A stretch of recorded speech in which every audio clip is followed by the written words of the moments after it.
NTPC share की बात करें तो आप चार्ट देख सकते हैं। बीच में चार्ट ने हाई लगाया था लगभग अगस्त मंथ में 448 का। अभी नीचे की ओर जा रहा है, फिर से बाउंस बैक करेगा।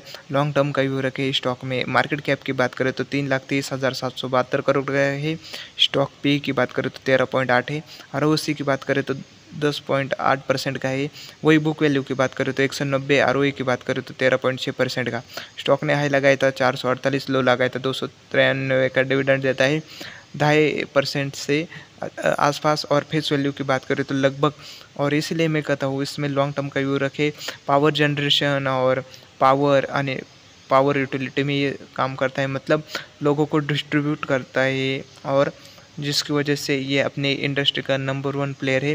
लगभग 60 से 75% पूरे इंडिया को यही लाया। एनटीपीसी पावर जनरेट कर देता है और लॉन्ग टर्म का व्यू रखे अच्छा खासा पैसा बनेगा आपका।